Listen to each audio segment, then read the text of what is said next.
This is the 6th seed. Could be one to watch out for. It's a middleweight robot. It's a wedge-shaped robot, a very popular shape, allowing them to drive in under other robots. Powered by a 12-volt sealed lead-acid battery. Armoured in Kevlar, it's armed with a hydraulic piercing arm with almost 5 tons of downward force. The team also say that a huge amount of money's been spent building this robot. Let's see how that helps in the arena then.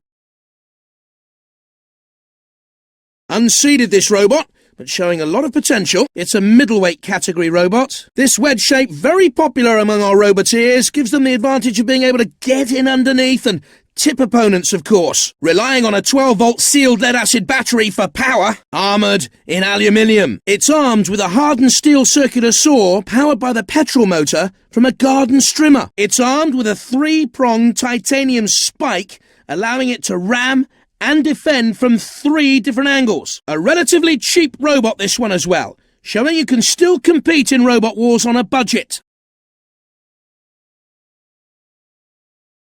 Great things are expected from this robot, seeded as it is, first in the competition. It's a middleweight contender. It's a wedge-shaped robot, a very popular shape, allowing them to drive in under other robots. Powered by a 12-volt sealed lead-acid battery. Armoured in titanium, it's armed with a custom-made carbon steel cutting disc, which the team claims will cut through almost anything. It's armed with a vicious spring-powered axe. Cost an absolute fortune to build this robot.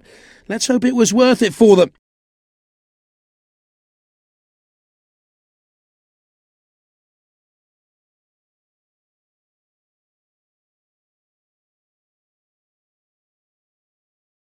They better mind the arena wall flamers. They can be very, very dangerous. The arena flipper comes into play when a robot's immobilized. A bit of extra insult to injury to be flipped around the arena. That's the pit. Don't want to be going in there too soon. They've got to look out for the blasts of fire from those flame grills. They can do a surprising amount of damage. You don't want to get too close to the corner patrol zones. Once you're in there, it's more pain than you can handle. 3, 2, 1. Activate! I think the sergeant wants a taste of metal. That flipper's ready and waiting for its first victim. Not too easy to cut into titanium armour. The titanium armour not as effective against that impact as they'd like. Not too difficult to cut into the Kevlar armour with the right weapon. The titanium covered body doing its best to deflect the aggressive attack. Not too hard to cut into the aluminium, but it's putting up a brave fight. Easy to punch through that aluminium armour with enough aggression behind it. The aluminium armour, not much defence against this kind of attack. Trying hard to cut through the Kevlar. The Kevlar armour giving it great protection though. Pushing with some force there as it drives it back. You don't want to get in Sir Killalot's grasp. This is classic Robot Wars. They can't right themselves here. I'm afraid it's game over. The steel armour giving it some defence against the attack. The weapon trying to lift it and topple it. It's carnage! Devastation! Cease!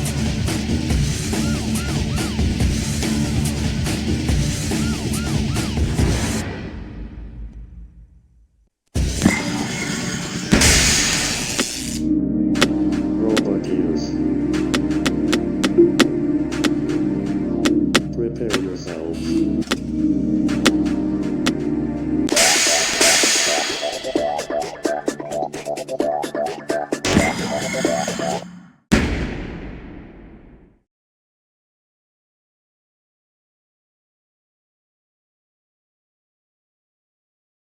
Very highly rated robot, this one. It's seeded second. It's a middleweight competitor. It's a sort of box wedge-shaped robot with all the advantages of a wedge for tipping opponents over. Powered by a 24-volt sealed lead-acid battery, armoured in light but hard titanium. It's armed with a vicious 3-pronged rending spike. This is one of the most expensive robots we have competing today. Nothing was too good for this team. Can the other competitors take this bull by the horns?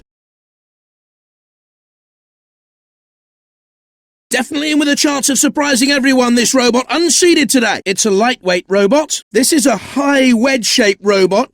Very popular shape, allowing them to drive under other robots. A 24-volt sealed lead-acid battery, the power behind this robot. Armoured in light aluminium, it's armed with a petrol-driven chainsaw. A low-cost robot, this one, showing there's no need to spend a fortune to have a great-looking and effective robot.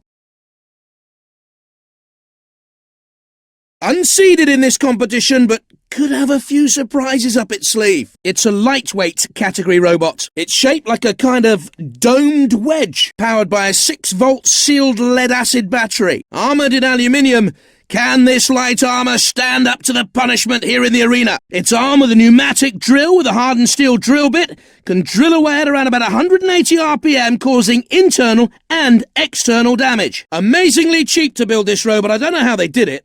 Our roboteers must be the most resourceful anywhere. Unseeded this time, but no slouch. This robot could do well. It's a middleweight robot. This wedge shape, very popular among our roboteers, gives them the advantage of being able to get in underneath and tip opponents, of course. Powered by a 24-volt sealed lead-acid battery, shielded with aluminium. It's armed with an electric pickaxe that can strike 3 times a second. No expense spared on this robot. Let's hope the results live up to expectations, or someone's going to want a refund. And it even comes prepared for a power cut with those strong headlights. This robot isn't seeded, but is well fancied in the pits. Could be the dark horse of the tournament. It's a heavyweight robot. This robot, one of the box wedge designs, a variation on the old favourite, as you can see. Relying on a 12-volt sealed lead-acid battery for power, shielded with light aluminium. It's armed with a lawnmower blade powered by a 2-stroke petrol engine. One of the least expensive robots in the competition, this one, but a great contender. This robot, unseeded, but could do better than everyone expects today. It's a middleweight category robot.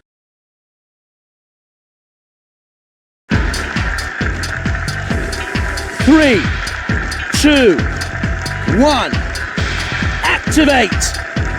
Oh, look out! Could be barbecue bot!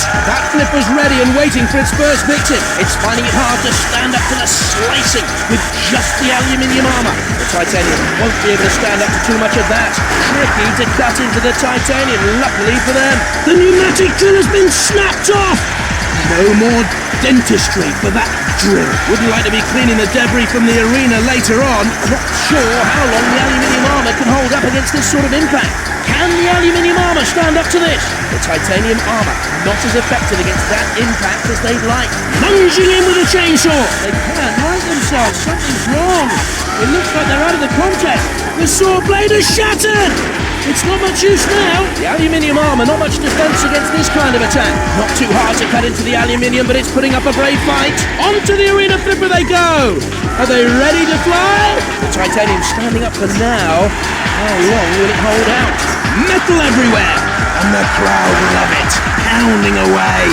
It's really taking some punishment from this axe now. The aluminium shell, very flimsy protection against this onslaught. It's finding it hard to stand up to the slicing with just the aluminium armour. The titanium won't be able to stand up to too much of that. Grating away, and a little damage appearing. Off comes the spike! They're going to have to try another tactic now. They're lying on their back like a turtle in the sun. I'm afraid they can't seem to get back up. It's turtle soup for them. Can the aluminium armour stand up to this? The titanium armour not as effective against that impact as they'd like. I'm not sure how long the aluminium armour can hold up against this sort of impact. Should take no time at all to get through the aluminium protection. The armour holding out well against the charge. Oh no, that's terrible. They've driven straight into the pit. And it's heading straight in on a collision course. Oh, that's a bit... Cease! In the end, only one robot can survive the Annihilator and be crowned champion!